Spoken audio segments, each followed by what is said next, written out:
আমরা ছাত্রলীগ, যুবলীগ এবং আওয়ামী লীগের হেলমেট বাহিনীর কারণে প্রোগ্রাম বাস্তবায়ন করতে কষ্ট হলেও প্রতিপদ চিহ্নিত সন্ত্রাসীদেরকে নিয়ে তিনি বিভিন্ন এলাকায় মহড়া দিতে গেলে এলাকার জনগণের দাওয়া খেয়ে পালিয়ে যেতে বাধ্য হন।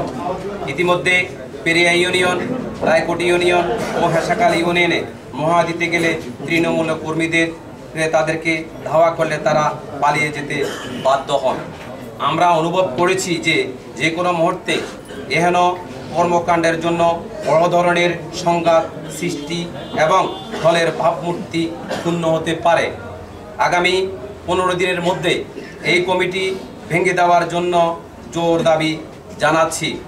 অন্যথায় উদ্ভূত পরিস্থিতির জন্য জেলা কমিটি দায়ী থাকিবেন। পরিশেষে আমরা আমাদের সাংগঠনিক অভিভাবক, প্রিয় নেতা, তারুণ্যের অহংকার জনাব তারেক রহমানের কাছে আপনাদের মাধ্যমে আমাদের পানের দাবি একটি বিশ্বস্ত তদন্ত কমিটি গঠন করে মাঠ পর্যায়ে জনপ্রিয়তা যাচাই করে যুবদলের একটি সুন্দর কমিটি উপহার দেওয়ার জন্য সবিনয় অনুরোধ করছি।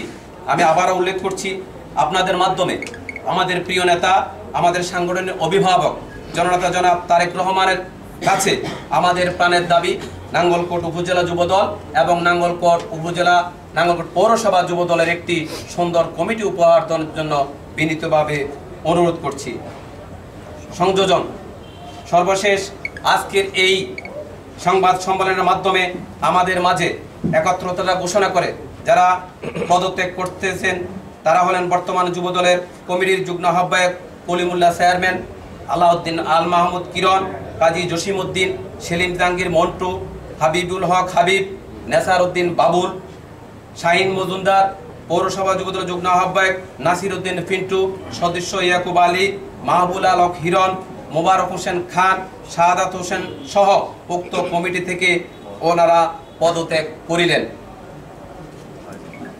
আমরা ভেবেছিলাম 5 আগস্ট ফ্যাসিস্ট হাসিনার পতনের পরে একটি সুন্দর কমিটি উপহার পাব। আমরা দেখতে পাই বিগত ফ্যাসিস্ট সরকারের যারা আজ্ঞাবহ ছিল, যারা ফ্যাসিস্ট দলের সাথে লিয়াজ করে চলাফেরা করেছে, আন্দোলনে বাধাগ্রস্ত করেছে, তাদেরকে দিয়ে কমিটি সাজাচ্ছে।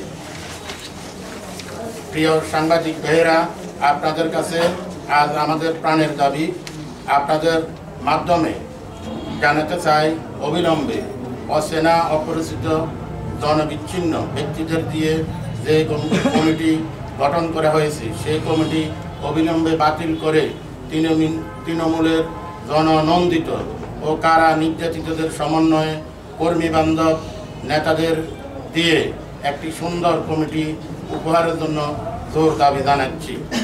যদি তা না হয় পরবর্তীতে আমরা কঠিন আন্দোলনের কর্মসূচি দিতে বাধ্য থাকিব। উল্লেখ্য যে 2018 সনের জাতীয় নির্বাচনের পূর্বে নাঙ্গলকোটের পতিত নেতা জনাব মোবাশ্বের আলম ভূঁইয়া দলের দুর্দিনে দল থেকে স্বেচ্ছায় পদত্যাগ করে শতভাগ নিষ্ক্রিয় হয়ে যান। হঠাৎ করে বিএনপির শুভেচ্ছা আসার কারণে মোবাশ্বের আলম ভূঁইয়া নতুন করে ছাত্রলীগ, যুবলীগ, আওয়ামী লীগ, হ্যামলেট বাহিনীদেরকে নিয়ে অস্ত্রশস্ত্র সহ বিভিন্ন এলাকা মহল দিয়ে যাচ্ছে। এর পরিপ্রেক্ষিতে গত কয়েকদিন আগে পেরিয়া ইউনিয়নে মোবাশ্বের আলম ভূঁইয়া একটি প্রোগ্রাম করে। সেখানে তিনি উপস্থিত নেতাকর্মীদের সাথে সম্পূর্ণ